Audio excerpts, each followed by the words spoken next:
AI 산업 외에 주도주라고 논하지 말자. 저는 주도주는 대부분의 경우가 대형주 이상에서 나온다. 우리나라 경기가 좋아질 수 있는 방법은 단 하나, 시장에서 크게 다치지 않는 방법 중에 하나가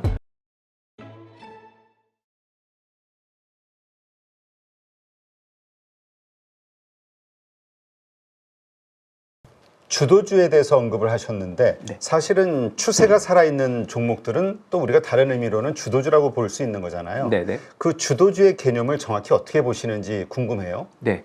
일단 좀 많은 분들이 주도주라는 말을 정말 주식시장에서 많이 쓰는데 이제 그 관점 자체가 저랑은 좀 다른 경우도 좀 있는 것 같습니다. 근데 제가 생각하는 제가 정답이라고 말씀드릴 수는 없겠습니다만 제가 생각하는 주도주의 개념이라고 생각을 하면 이건 기본적으로 매크로하고 연결을 지어줘야 됩니다. 근데 이 경기가 좋다라는 게 뭐냐라는 생각으로부터 출발을 해보면 경기가 좋다라는 건 결국 뭐냐면 수요가 좋다라는 뜻이거든요. 어떤 그리고 수요가 좋다는 의미는 개인들의 소비가 좋거나 아니면 기업들의 투자가 좋거나 이럴 때 이제 보통 이제 수요가 좋다라고 이야기를 표현할 수 있을 것 같고 이 표현 하에서 실제로 경기는 좋아질 겁니다.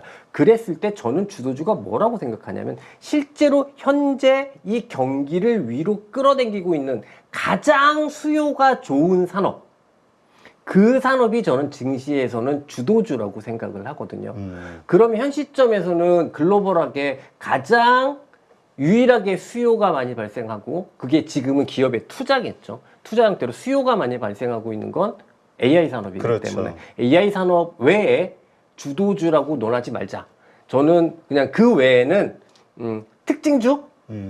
그냥 단기적으로 일시적으로 어떤 이유로 잘 올라가고 있는 수익률은 더 많이 줄 수도 있겠지만 특징주 이렇게 생각을 하고 실제로 그래서 저는 주도주는 대부분의 경우가 대형주 이상에서 나온다. 왜? 경기하고 밀접하게 연관되어 있는 산업이기 때문에 그래서 경기에 영향을 주는 산업이기 때문에 그렇다라고 볼 수 있을 것 같고 그런 측면에서 보면 우리나라는 지금 반도체만 좋고 실제로 경기 자체가 회복되지 못하고 있는 상황이고 네. 현재 반도체가 좋은 것도 HBM에 국한되어 있는 흐름이기 때문에 그러니까 실제로 우리나라는 하이닉스를 주도주로 볼 수도 있겠습니다만 주도주라기보다는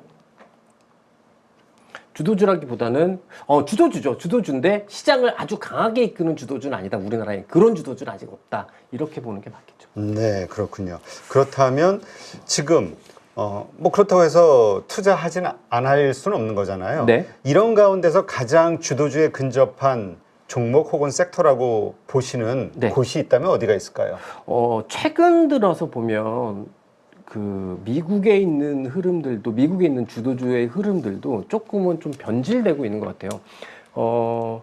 최근 한 2주 전, 일주일 전까지만 하더라도 막 이게 마구마구 확산되는 분위기였거든요. 미국에서도. 그러니까 뭐냐면 그 빅테크 기업들이 네. 계속해서 투자를 더 강화시키니까 반도체는 기본으로 좋고 데이터 센터, AI 전용 데이터 센터의 건립이 너무 좋으니까 데이터 센터와 연관되어 있는 뭐 네트워크 장비나 전력 선비나 냉각 장치나 이런 기업들도 다 좋았고 이게 좋으니까 막 구리까지 오르기 시작을 하고 그리고 이제 그래서 뭐 구리 오르니까 전선 오르고 그다음에 이러면 에너지 전력이 기본적으로 부족할 거야. 그래서 막 태양광까지 오르는 시기까지 왔었단 말이죠. 네. 근데 최근 흐름을 보면 이거에 대해서 약간씩 변질되면서 떨어져 나가기 시작을 하는 것 같아요. 그래서 완전한 추세 붕괴라고 생각할 수는 없지만 AI 데이터 센터와 관련되어 있는 기업들은 일련의 추세에서 좀 이탈하는 흐름들이 오히려 미국에서는 좀 나오고 있거든요.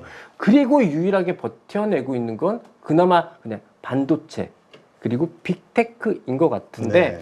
그렇다라고 하면 우리나라 입장에서 대안이라고 생각할 수 있는 건 최근에 이제 우리나라도 뭐 LS 일렉트릭 그다음에 HD 현대 일렉트릭 이렇게 이제 변압기 그렇죠. 쪽으로 이렇게 좋았단 말이죠. 근데 이들이 조금 이탈을 하는 건 글로벌한 흐름이다.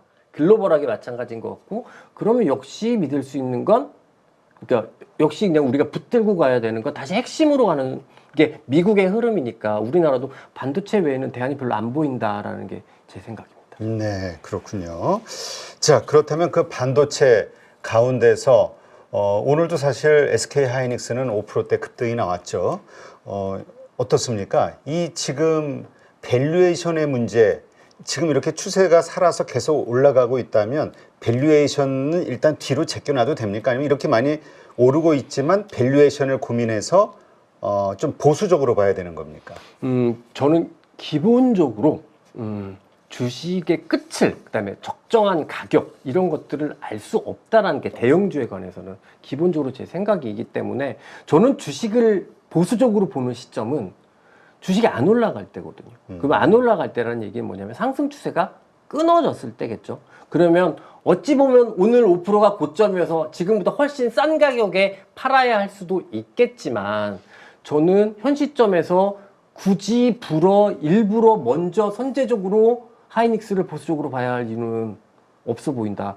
오히려 하이닉스를 보수적으로 봐야 되는 건 삼성전자가 좋아지는 타이밍에 조금 이제 앞으로 그동안의 강세보다는 좀 상대적으로 이제 둔화되지 않을까. 경쟁자가 생겼으니까. 뭐 그 정도까지가 그것도 이제 하이닉스를 팔아야 되는 상황이라고 그러니까 완전히 팔아야 되는 상황이라고 생각하지는 않고요. 그때 되면 좀 하이닉스 가지고 있던 거 조금 팔아가지고 이제 삼성전자 사는 게 더 맞겠죠. 네, 알겠습니다. 자, 이제 9월 달에 FOMC 회의가 있는데 네. 어떻습니까? 아까도 말씀하셨지만 금리 인하 가능성 한 어느 정도 예상할 수 있는지, 그 다음에 사실 이런 의미가 없는데 네. 어쨌든 그래도 그러한 시장의 생각으로 네. 시장은 움직이는 거니까 그동안 네. 어떻게 보시나요? 일단 연준에서 금리 인하를 하려고 생각하는 가장 큰 이유는 글로벌하게 일단 앞서 22 이야기하면서 제가 말씀드렸습니다만 글로벌 각국 중앙은행들이 기본적으로 물가가 먼저 안정돼서, 왜냐하면 그들은 경기가 안 좋으니까요.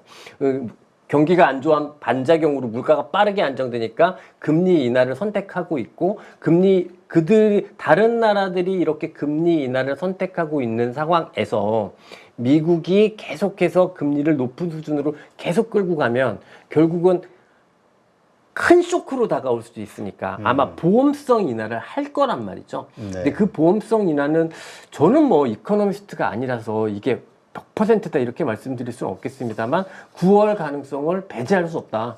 그리고 솔직히 조금 더 공격적으로 말씀드리면 강수에 꽤 높지 않냐. 뭐 한 51%? 꽤 높지 않냐라는 생각이 들고요. 그 시점이 됐을 때는 현재 시장에서 강세인 종목군들보다 지금 모질이라고 얘기하는 경기 민감주들이 상대적으로 조금 더 좋아지는 흐름, 상대 강도가 좋아지는 흐름을 기대해 볼 수 있지 않느냐, 이렇게 이 정도까지만 생각하고 있습니다. 거기에는 아마 2차 전지도 포함이 될 거예요. 올해 정말 죽을 썼으니까.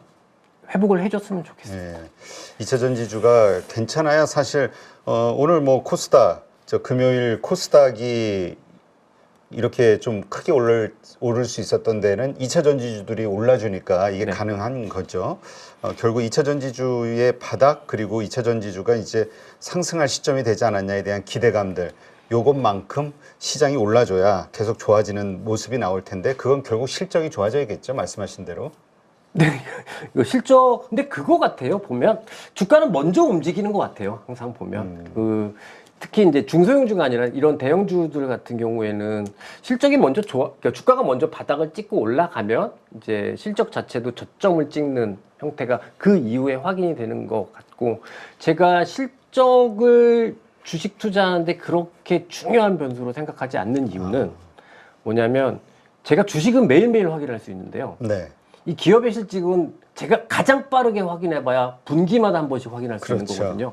그래서 굉장히 오히려 실적은 좀 후행적이라는 생각이 들고, 그러면 우리는 주식 투자할 때 사실은 실적이 중요하다고 하면 이 실적에 영향을 주는 주식처럼 매일매일 업데이트되는 어떤 다른 변수들을 빨리빨리 찾아야 되는데, 저는 2차 전지는 아직 제가 공부가 부족해서 그런지 모르겠는데 실적을 선제적으로 느낄 수 있게 보이는 그런 변수가 아직은 저는 잘 모르겠어요. 아직은 악재가 계속 남아 있죠. 계속 최근까지도 나왔고,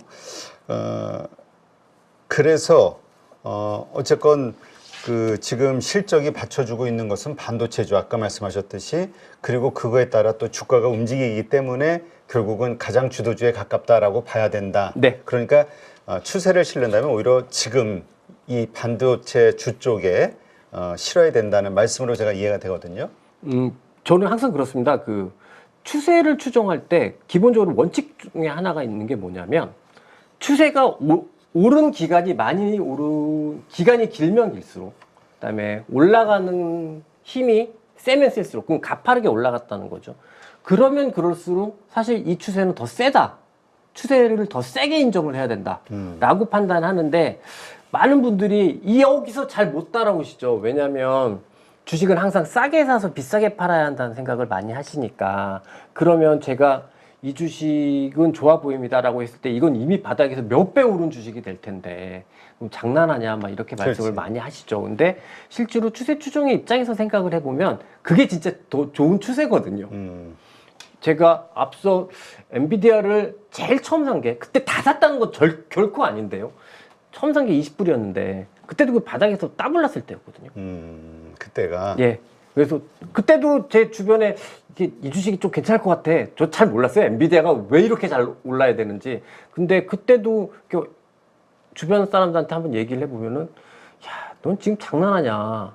이렇게 비싼 이만큼 거. 올랐는데 이렇게 얘기를 많이 했거든요. 그렇습니다. 네. 자, 그렇다면 일단 그 고용 지표 중요하다고 이제 많이들 이야기하지 않습니까? 네. 근데 이 고용 지표가 지금 식어가고 있다. 예. 미국의 경기가 둔화돼가고 있다. 그렇기 때문에 이제 금리 인하에 대한 기대감이 살아나는 것도 사실이긴 하지만 네. 미국 경제가 이러다가 안 좋아지면 네. 이게 사실 이제까지 좋았던 것도 미국에서 정부에서 돈 풀어서 보조금 풀어가지고 이렇게 좋아졌던 건데 네. 그나마도 이거 둔화가 된다면 어떤 식으로 살릴 수 있겠냐. 이제는 좀 뭐라 그럴까 경계심을 가져야 될 때 아니냐. 네네네. 이런 의견들도 있거든요. 예. 우선적으로는 미국의 고용시장 자체가 쿨링되고 있는 건 분명한 사실인 것 같거든요.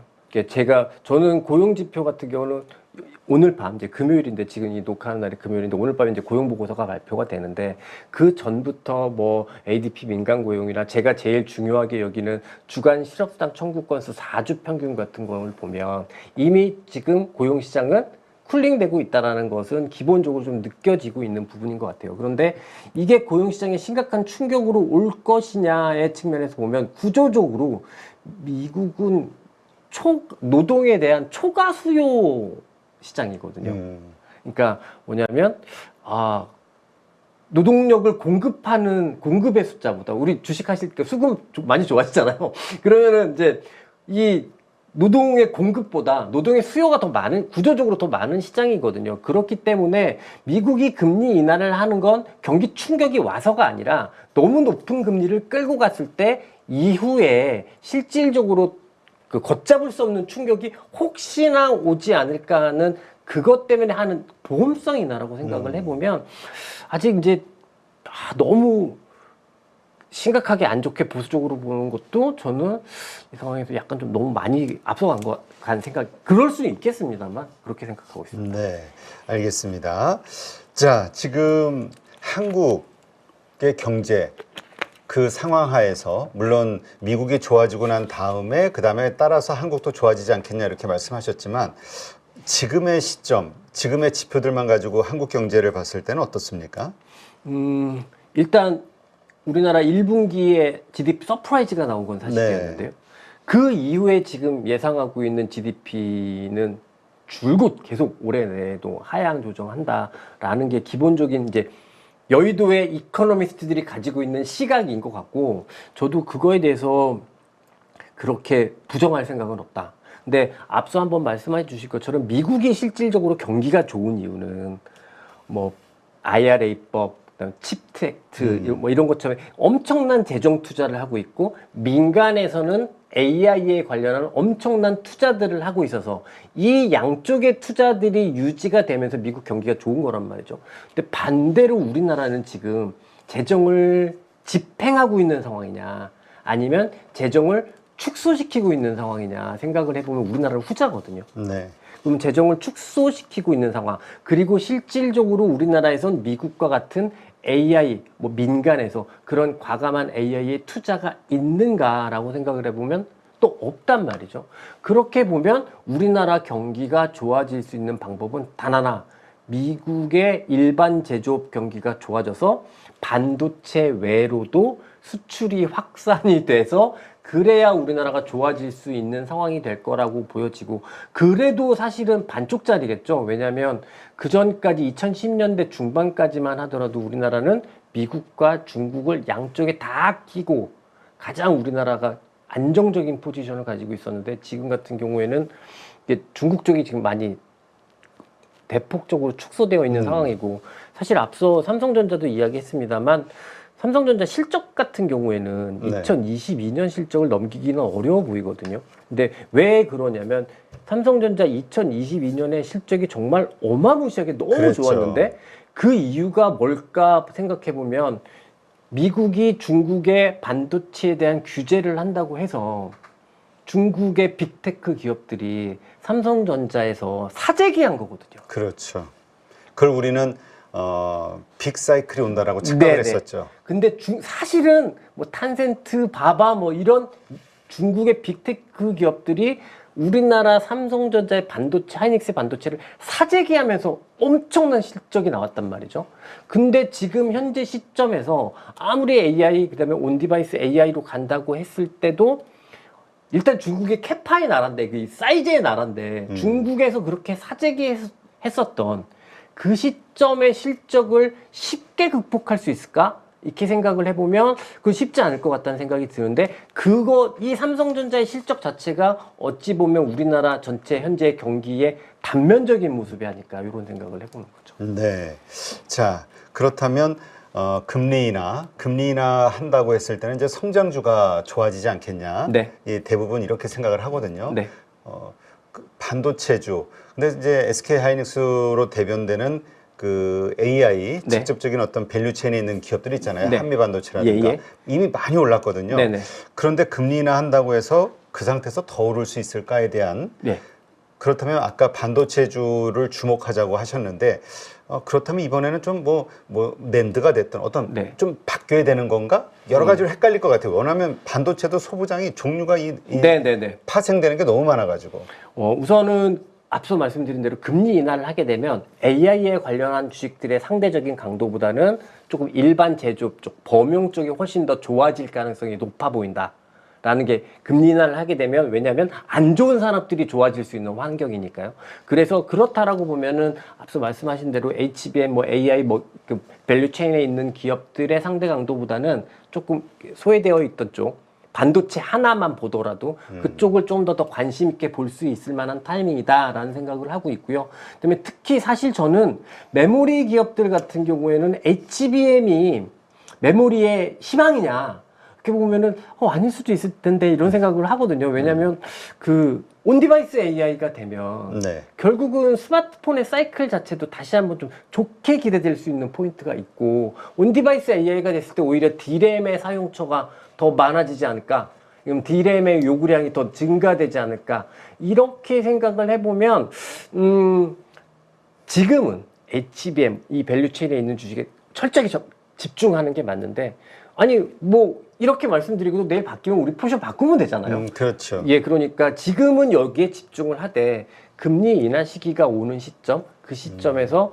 보통 좀 범용이 좋아지는 상황이 오면, 그러면 반도체 소부장에서도 다른 종목들 뭐를 제가 그런 종목들이 뭐가 있는지는 잘 모르겠습니다. 그런 쪽으로 관심 가져보시는 것도 나쁘지 않을 거다. 이렇게 네, 생각합니다. 알겠습니다. 그러니까 지금 안 좋은 종목들, 네. 그게 오히려 금리 인하의 효과를 얻을 예, 수 있다. 그렇습니다. 크게. 네, 네. 이렇게 좀 이해를 하면 되겠군요. 자, 그러면 결론적으로 지금 내가 현금이 100이 있다고 했을 때 네. 앞으로 말씀하신 여러 가지 그 매크로들, 네. 예상들을 해보면서 지금 비중을 네. 어느 정도 들고 가는 게 좋다고 보십니까? 제가 이제 프랍 트레이더 출신이다 보니까, 저는, 그리고 제가 아주 많은 분들한테 가장 중요시 여기는 거는 사실은 포트폴리오. 그러니까 많은 분들이 이제 포트폴리오, 어떤 주식을 뭘 사면 돼, 이것만 많이 말씀하시는데, 저는 제일 중요한 건 자산 배분, 주식 비중을 얼마나 가져가느냐, 그거를 결정하는 게 가장 중요하다고 보고요. 그런 입장에서 생각을 해보면 현 시점에서 우리나라 주식시장은 조금 공격적으로 말씀드려서 절반 이상 가져가야 할 이유가 있나? 좀 그렇게 긍정적으로 보진 않으시네요. 네네. 현 시점. 현 시점에서. 예, 현 시점에서 보면 그렇게 절반 이상 가져가야 할 이유가 있나? 글로벌하게 투자를 한다면 7, 80%를 긍정적으로 보겠지만 우리나라 시장에 한정을 한다고 하면 그러니까 쉽게 얘기하면 미국 주식은 7, 80% 가져가도 되지만 네네. 한국 주식은 50% 이상 가져가기는 좀 부담스럽다. 예. 그렇게 왜냐하면 올라가는 주식이 매우 한정되어 있고 그 주식에만 매달려 있는 상황이면 전체 만약에 물론 뭐 소액에 1, 2천만 원을 가지고 하이닉스 몰빵 찍을 거야. 이거는 저는 그건 주식 비중 그거하고 관계없는 부분이라고 생각을 하고요. 근데 조금 더 큰 관점에서 생각을 해보면 지금은 올라가는 주식 몇몇 개에 집중되어 있는 상황이고 시장 전체가 아주 좋다고 생각하기 어렵기 때문에 그렇다고 보면 우리나라 시장을 그렇게 긍정적으로 보면서 주식을 열심히 해야 되는가 이 측면에서 근데 제가 기본적으로 주식 비중을 설정할 때 좀 굉장히 보수적인 사람이긴 한데요. 제 원래 생각이 아니 1년에 주식은 한 석 달만 하면 되는 거지 그걸 뭘 1년 내내 주식을 하냐라는 관점이기도 하고 그래서 그런 측면에서 50% 조금 사실 좀 올려서 좀 공격적으로 말씀을 드린 거긴 하고 한국 시장만 투자를 하신다고 하면 저는 50% 이상은 조금 그러면 종목을 좀 잘 골라야 될 거잖아요. 그렇죠. 그러게 너무 힘든 시장인 것 같거든요. 그러니까 그러한 50%도 네. 지금 이미 추세가 살아 있어서 올라가고 있는 주식들을 가지고 있어야 된다. 예. 이 얘기신 거잖아요. 근데 대부분은 물려 있으실 거라고. 네, 그렇죠. 네. 그럴 때는 어떻게 합니까? 진짜 많이 물어보는, 그러니까 물린 분들이 워낙 많아서. 네, 제 투자 원칙 아까 말씀드리려다 말씀 못 드렸는데 저 되게 꼭 많은 분들께 말씀드리고 싶은 투자 원칙 중에 하나가 뭐냐면 사실 크게 주식에서 시장에서 크게 다치지 않는 방법 중에 하나가 매수의 이유하고 매도의 이유를 같이 하면 크게 당하지는 않는다. 무슨 얘기냐면 내가 이래서 샀는데 이런 이유가 사라지면 주식을 파는 거죠. 그렇죠. 네. 그러면 저는 주식이 올라갈 거라고 기대했기 때문에 주식이 올라가지 않으면 파는 거죠. 그렇게 매수의 이유와 매도의 이유를 일치시키면 가장 좋다. 그러면 가장 위험이 덜해진다 생각하는데요. 그러면 아주 많은 분들이 다양한 이유로 매수의 이유가 있으셨을 거예요. 근데 지금 엄청 만약에 물려있는 상황이다라고 보시면 이 생각만 한번 해보셨으면 좋겠어요. 내가 이 주식을 왜 샀지? 산 이유가 뭐지? 산 이유가 지금도 유지되고 있나? 하면 그러면 보유하시는 게 맞을 것 같고요. 근데 이미 내가 산 이유는 기억도 안 날 정도로 이렇게 멀리 떨어져 버렸다라고 하면 다시 살만한 이유가 있는 주식을 고르시는 게 더 맞지 않을까 생각을 합니다. 네, 알겠습니다. 자, 뭐 사람마다 이 생각이 다르고 가지고 있는 돈의 성격, 환경이 다르기 때문에 일률화할 수는 없겠습니다만 한번 잘 참고하셔서 본인의 투자하는 방식에 도움되시기를 바라겠습니다. 자, 함께 해주신 좋은 인사이트 함께 해주신 우리 김진 대표님 고맙습니다. 감사합니다.